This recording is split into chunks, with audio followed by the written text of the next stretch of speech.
ونشهد أن لا إله إلا الله وحده لا شريك له ونشهد أن سيدنا وحبيبنا وشفيعنا وسندنا ومولانا محمدا عبده ورسوله. أما بعد فأعوذ بالله من الشيطان الرجيم. بسم الله الرحمن الرحيم. يا أيها الذين آمنوا لا تأكلوا الربا أضعافا مضاعفة واتقوا الله لعلكم تفلحون.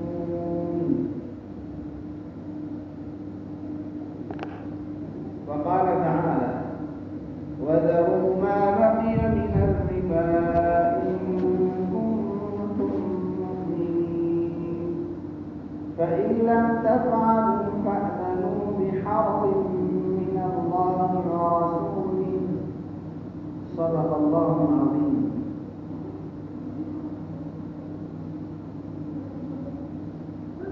وقال عليه الصلاة والسلام: الدين النصيحة، أو كما قال عليه الصلاة والتسليم.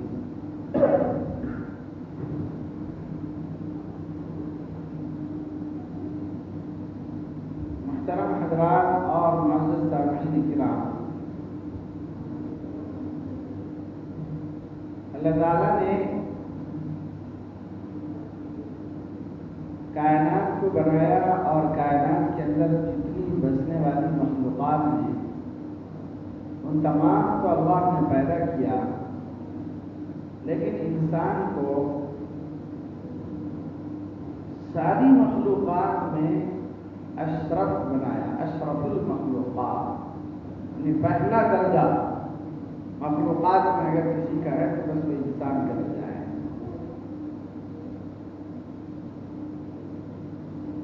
یہ کس بنیاد پر یہ شرافت اور کرامت انسان کو ملی ہے؟ اس لیے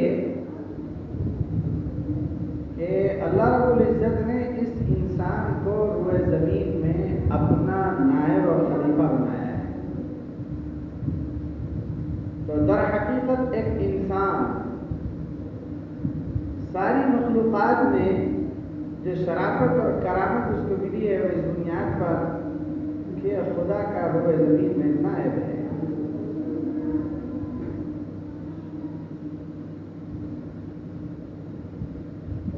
اب اللہ نے سارے جتنے دیگر مخلوقات ہیں ان کو تو اپنے حال پر چھوڑ دیا کہ ان کو بس دنیا میں آنا ہے اور اپنی زندگی گزارنا ہے اور پھر ختم ہو جانا ہے، لیکن انسان اور جنات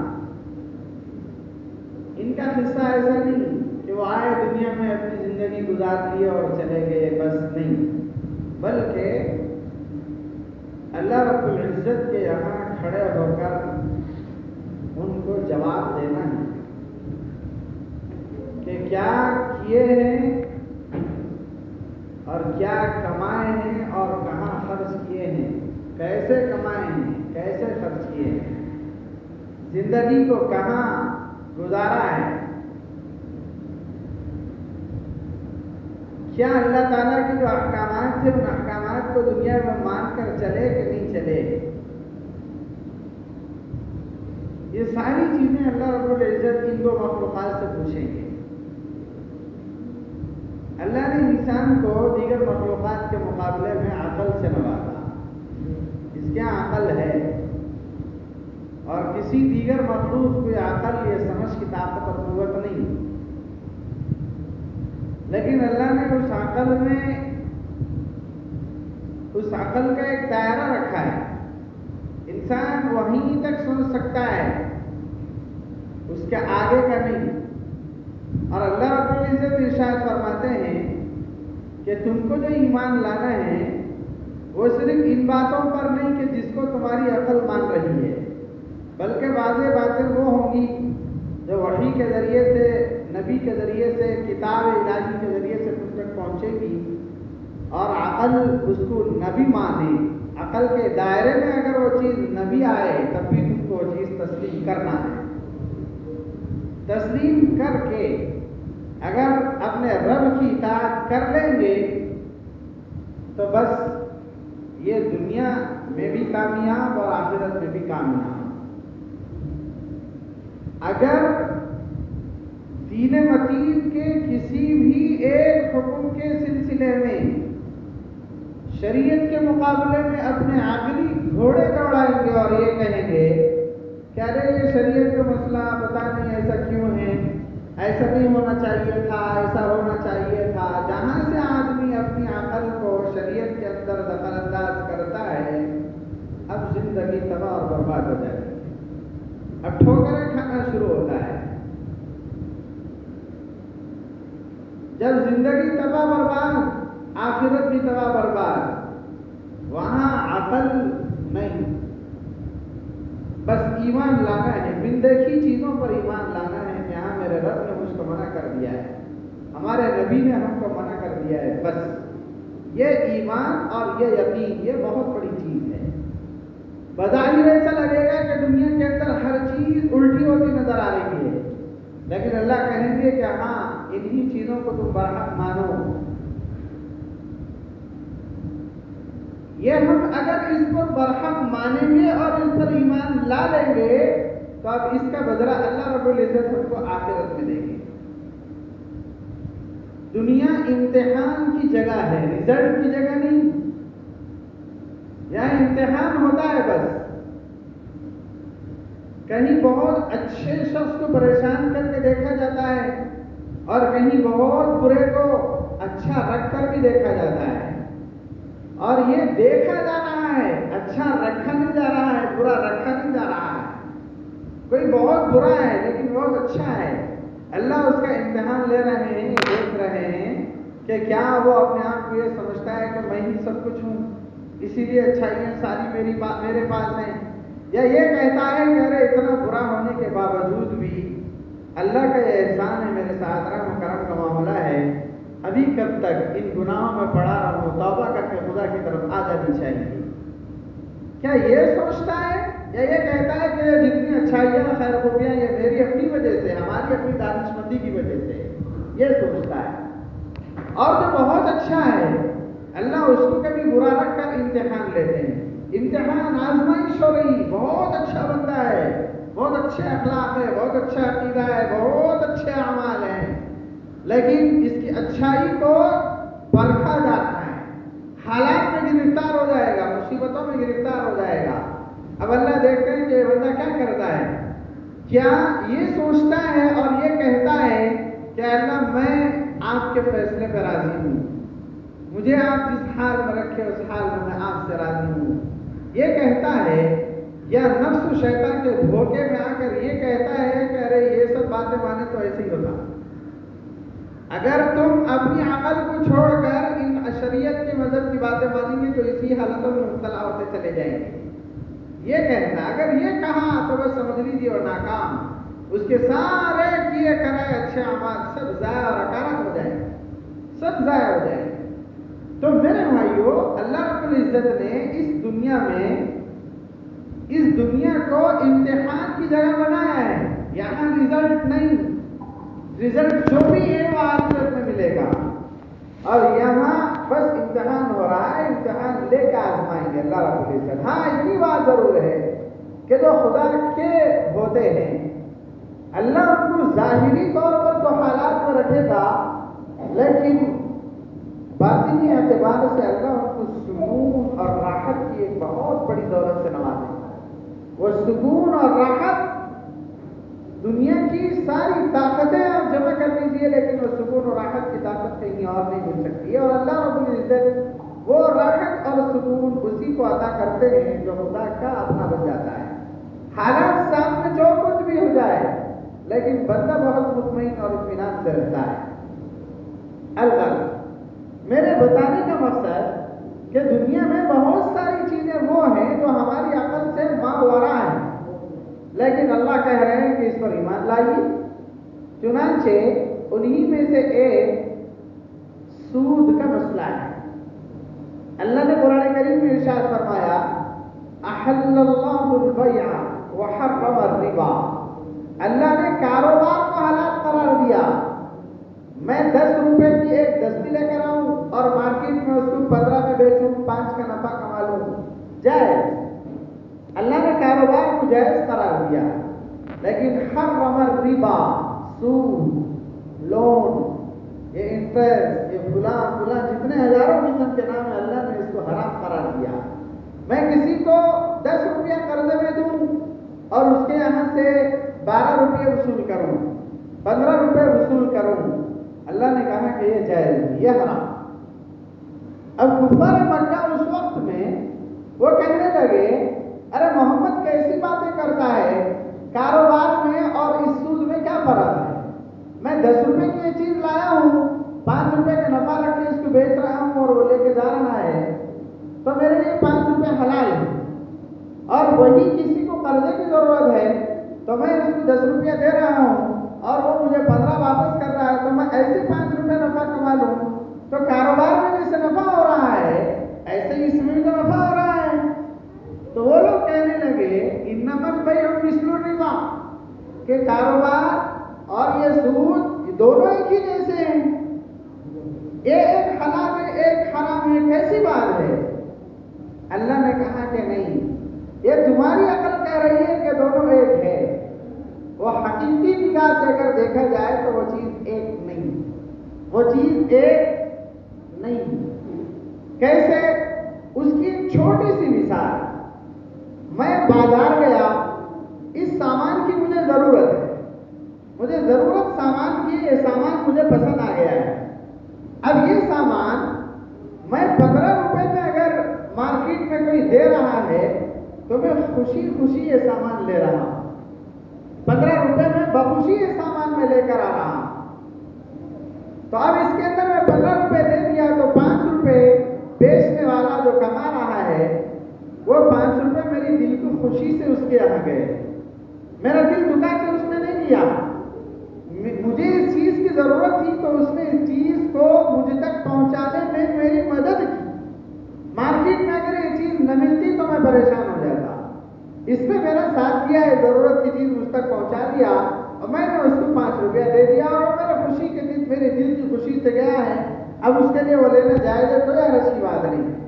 لیکن کسی بندے کو ضرورت ہے 10 روپے کی، تو میرے بھائیوں وہ ضرورت میں مبتلا ہے، اس کے پیسہ ایکسٹرا نہیں، وہ بھوک سے مر رہا ہے، پریشان حال ہے، بیمار ہے، بچوں کو سہارا دلانا ہے، رہنے کے لیے اس کو ایک ڈھنگ کا سر چھپانے کے لیے جگہ نہیں مل رہی ہے، اس کا باپ بیمار ہو گیا، اس کی ماں بیمار ہو گئی، اس کی جان کے لالے پڑ رہے ہیں، وہ بیچارہ مجبور ہے، اس کے کاروبار کے دیوالیہ نکل رہا ہے، وہ شخص مجبور ہو کر آپ کے یہاں آیا ہے مدد کے لیے. ایک مسلمان ہونے کے ناطے حق تو یہ ہے، کہہ رہے ہیں میرا ایک مسلمان بھائی ہے، اس کے کاروبار میں مشکل ہو رہی ہے، اس کے گھر میں بچے پریشان ہیں، اس کی بیوی کی صحت کا مسئلہ ہے، اس کے ماں باپ کی صحت کا مسئلہ ہے. ایک مسلمان کا حق تو یہ تھا کہ وہ اپنی جانب سے یوں ہی اس کو مدد کر دیتا کہ بھائی آپ کو ضرورت ہے، آپ اتنا پیسہ بطور قرض کے لینے کے لیے آئے ہیں، مثال کے طور پر 1,00,000 روپے آپ مجھ سے پوچھ رہے ہیں، میں بطور قرض 1,00,000 نہیں 50,000 کی میں آپ کو مدد کر رہا ہوں، آپ میری طرف سے لے کر چلے جائیے، اور 50,000 روپے میں بطور قرض کے آپ کو دے رہا ہوں، یہ بات مجھے آپ لوٹا دینا اپنی ضرورت کے پورا ہو جانے کے بعد. یہ طریقہ ہے، اصل طریقہ جو انسانیت کا یہ. اگر مجھ سے مدد ہو سکتی 10,000 کی کر دینا چاہیے، اگر ہو سکتی 1,000 روپے کی کر دینا چاہیے، اگر ہو سکتی 500 روپے کی کر دینا چاہیے. اللہ کہتے ہیں کہ تم اپنے مومن بھائیوں کی مدد تم کرو، خدا تمہاری مدد کرے گا. الراحمون یرحمهم الرحمن ارحموا من فی الارض یرحمکم من فی السماء. روئے زمین پر اگر تم اپنے بھائیوں پر رحم کرو گے، اپنے بھائیوں کی مدد کرو گے، اب اللہ تم پر رحم کریں گے. اور یہ اللہ تمہارا امتحان لے رہا ہے، تم کو آزما رہا ہے کہ تم کرتے کیا ہیں آخر. اور اللہ کہتے ہیں دیتے ہیں یہ راہ میں خدا میں دینا، دے دینا نہیں، خرچ کر دینا نہیں، ضائع کر دینا نہیں. یہ کہتے ہیں اللہ اس کو قرضے کے لفظ سے تعبیر کرتے ہو، اقرض اللہ قرضا حسنا، کہ میں اللہ کو قرض حسنا دے رہا ہوں. مسجد کا اعلان کسی نے کیا، میں مسجد میں پیسے ڈال رہا ہوں، یہ نہیں کہ میں اپنے جیب سے 10 چلے گئے، نہیں، یہ سیف ہو گئے. کوئی محتاج نظر آ گیا، میں اس کو 1,00,000 روپیہ دے رہا ہوں، یہ لاکھ جا نہیں رہے ہیں، یہ سیف ہو رہے ہیں. یہ قرضہ کس کو؟ رب ذوالجلال کو قرضہ دے رہا ہوں. اللہ کہتے ہیں تم قرضہ مجھ کو دے کر تو دیکھو. من یقرض اللہ قرضا حسنا فیضاعفه له اضعافا کثیرہ، جو خدا کو قرض حسنا دے گا اللہ اس کو 1 گنا نہیں کئی گنا اضافہ کر کے دہرائیں گے، کئی گنا اضافہ کر کے دہرائیں. اللہ کہتے ہیں یہ تو قرضہ ہے. ایک مومن کی مدد، دینی لائن کی مدد، مذہب کی اشاعت کی مدد، اپنے مساجد کی مدد، مراکز کی مدد، ایک مومن بھائی کی مدد، کوئی بیمار ہو گیا اس کی مدد، بیوہ ہے اس کی مدد، یہ مدد ہے. ایک انسان ہونے کے ناطے مدد کرنا چاہیے. مسلمان وہ تو اخلاقی فریضہ ہے، مذہبی فریضہ ہے. اب اگر مسلمان مدد نہیں کر سکتا ہے، اتنا تو کر دے کہ بھائی میں مدد نہیں کر سکتا ہوں، میرے ساتھ اپنے اپنے حالات ہے، یہ میں آپ کو بطور قرض کے پیسہ دے رہا ہوں، آپ اس کو لے جائیے اور بعد میں مجھ کو واپس کر دینا. اللہ نے اس کو بھی قرض حسنہ سے تعبیر کی ہے کہ ایک مومن کو بطور ہدیہ گفٹ نہیں، بطور قرض کے بھی کچھ پیسہ دینا. اللہ نے اس کو بھی بہت بڑی نیکیوں میں شمار کیا ہے، بہت بڑی نیکیوں میں شمار کیا ہے. کتابوں میں ایک واقعہ ملتا ہے، ایک شخص اس کا انتقال ہونے لگا تو اس بندے کے یہاں کوئی نیکی نہیں تھی. اب وہ بندہ بس رب کے ذوالجلال کے سامنے حاضر ہوا تو اپنے انتقال کے وقت میں وہ اپنے بچوں سے یہ کہنے لگا کہ بیٹو میری زندگی کا ہمیشہ کا یہ معمول رہا ہے کہ مجھ سے کوئی قرضہ لیتا ہے تو میں اس کو قرضہ دینے میں پیچھے نہیں ہٹتا، اس کو قرضہ دے دیا کرو تم بھی میرے مرنے کے بعد. اور اگر قرضے کو واپس کرنے کا وقت آ جائے اور سامنے والا مجبور ہے واپس نہیں کر سک رہا ہے، تم سے مہلت مانگ رہا، اور مہلت دے دو، اور مہلت دے دو، اور مہلت دے دو. وہ بیچارے کی زندگی کا یہی ایک نیک عمل تھا. اس نے اپنے بچوں کو وصیت کر کے گیا کہ بیٹو میں نے دنیا میں ایسے جیا ہے، کسی مجبور کی مدد کرو، نہیں کر سکتے قرض دے دو، اگر واپسی کا وقت آ جائے مہلت مانگ رہا ہے مجبور ہے، اور مہلت دے دو، اور مہلت دے دو، حرج کی بات نہیں. اللہ کے یہاں جب وہ حاضر ہوا اللہ نے پوچھا کہ کیا لے کر آئے ہیں؟ کہا کہ مالی کچھ لے کر نہیں آیا ہوں، بس ایک چیز کہ آپ کے جو بندے دنیا میں مجبور ہو کر میرے یہاں آتے تھے میں ان کو دیتا تھا، وہ مہلت مانگتے تو میں اور مہلت دیتا تھا، اور مہلت دیتا تھا. اللہ نے کہا کہ اس نے میرے کنبے کی مدد کی ہے، آج میں اس کی مدد کرتا ہوں کہ اس کی مغفرت کر دی جائے، اس کی مغفرت فرما دی گئی. میرے بھائیوں قرض دینا یہ اتنی بڑی نیکی ہے. اگر تیسرا درجہ اگر ہم قرض نہ دے سکے تو معافی چاہے. بھائی آپ آئے ہیں، حق تو ہے کہ میں آپ کی مدد کروں، لیکن آپ کچھ مت سمجھیے، میرے دلی دعائیں آپ کے ساتھ ہے، اللہ آپ کا بھلا کرے. میں 2 رکعت نماز پڑھ سکتا ہوں، نماز پڑھ کے آپ کی مزدوری کے لیے دعا کروں گا. میرے لیے آپ دل میں کچھ بھی گمان مت رکھیے، بس میں دعا کرتا ہوں اللہ پاک خیر کریں. آخری درجہ ایک مومن کا کہ ایک ضرورت مند بھائی کے ساتھ اتنا تو کرے. لیکن میرے بھائیوں اس سے آگے بڑھ کر 4تھا درجہ، کوئی بندہ ہاسپٹل میں اس کی ماں بیمار ہے، اپنا سارا کیا کمایا وہ لٹا دیا ہے اس کے پیچھے، آج مجبور ہو کے وہ ہمارے یہاں آیا ہے اور ہم اس سے یہ کہیں کہ قرض پہ تو نہیں سود پہ میں پیسہ دوں گا. میرے بھائی سوچئے تو صحیح، پیسہ آج ہمارے یہاں ہے، سامنے والا مجبور ہے، کل پیسہ اس کے یہاں آ سکتا ہے اور ہم بھی مجبور ہو سکتے ہیں. پیسہ ایسی چیز نہیں کہ وہ ہمیشہ رہ جائے گا، آج ہے کل ختم ہو جائے گا. مجبور سامنے والا صرف نہیں، اس سے بڑی مجبوری میرے اوپر بھی آ سکتی ہے. یہ سارا خدا کا امتحان ہے. اللہ اس کو آزمائش میں رکھ کر امتحان لیتے ہیں کہ وہ کیا کرتا ہے، اور اس کو دیکھ کے امتحان لیتے ہیں کہ یہ کیا کرتا ہے. اب ایک مومن اپنے مومن بھائی کی حق تو یہ تھا تو مدد کرے، مدد کیے بغیر وہ مجبور ہے اور اس کو لاکھ روپیہ دے کر 5,000 روپے اس پر ایکسٹرا لے رہا ہے، تو میرے بھائیوں یہ بتائیے کاروبار میں 10 کی چیز لا کر 15 میں فروخت کرنا، جبکہ سامنے والے کو اس کی ضرورت ہو اور وہ خوشی خوشی 5 روپے اضافہ دے کر جا رہا ہو، اور ایک مجبور آیا لاکھ روپے میں اس کے ہاں سے میں اس کو دے کر 5,000 روپے جو لے رہا ہوں، کیا اس کو ہم یہ کہیں گے کہ یہ نفع ہے؟ یہ تو ایک ضرورت مند کا خون چوسنا ہے، یہ تو غریب کی زندگی کو موت کے گھاٹ اتارنا ہے۔ انسانوں کے ساتھ بے دردی کی بات ہے، غمخواری کی بات نہیں۔ میرے بھائیوں کیا بتائیے اس کے اندر برکت آئے گی؟ اس 5,000 کے اندر وہ 5,000 ایک کا دل دکھا کر آ رہا ہے، بے دردی کے ساتھ آ رہا ہے، وہی 5,000 کے ہمارے 1,00,000 کے برباد ہونے کا ذریعہ بن جائے گا۔ چنانچہ میں اور آپ نتیجہ دیکھ رہے ہیں، حالات کیسے کیسے ہوتے چلے جا رہے ہیں۔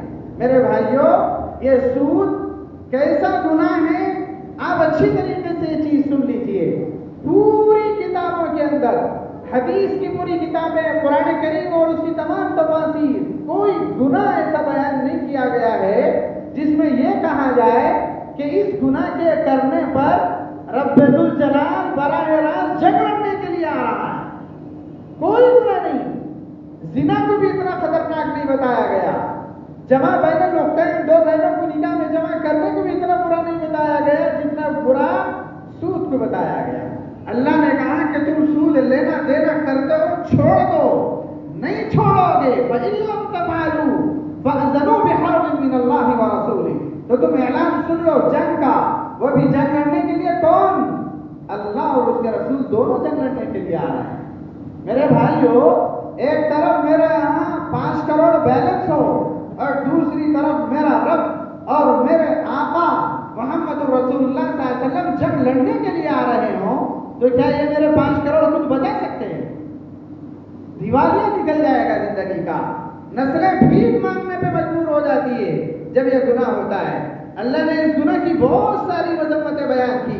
نبی علیہ السلام نے یہاں تک ارشاد فرمایا سود لینا گناہ، دینا گناہ، کوئی اس پہ لکھ رہا ہے لکھنا گناہ، کوئی گواہی دے رہا ہے گواہی دینے والا گناہ، کوئی لے جا کے پہنچا رہا ہے پہنچانے والا بھی اس گناہ کے اندر داخل ہو جائے گا۔ نبی علیہ السلام نے ارشاد فرمایا لینے والے پہ لعنت ہو، دینے والے پہ لعنت ہو، لکھنے والے پہ لعنت ہو، اور اس پہ گواہی دینے والا لعنت ہو، لے جا کے پہنچانے والا اس پر بھی لعنت۔ اللہ کے نبی نے لعنت برسائی ہے ان لوگوں پر۔ میرے بھائیو نبی وہ نبی رحمت ہے، رحمت للعالمین ہے، وہ لعنت کی بد دعا کر رہے ہیں۔ کتنی بڑی بات ہے، سید الانبیاء ان کی لعنت معمولی چیز نہیں، معمولی چیز نہیں، بہت خطرناک گناہ ہے، بہت ہی خطرناک گناہ۔ کتابوں میں لکھا ہے نبی علیہ السلام نے ارشاد فرمایا، حضرت عبداللہ ابن حنظلہ کی روایت ہے، سود اس کے گناہ کے 72 درجے ہیں، 72 درجے ہیں۔ اس کا ایک دم پہلا حصہ یعنی بالکل کم سود اپنی ماں سے زنا کرنے سے زیادہ بدتر ہے۔ اللہ کے نبی نے ارشاد فرمایا کہ سود کا 1 درہم ماں سے زنا کرنے سے زیادہ بدتر ہے۔ ایک بندہ 1 مرتبہ زنا کیا اتنا گنہگار نہیں ہوا جتنا 1 روپیہ سود لینے یا دینے پہ گناہ ہوتا ہے۔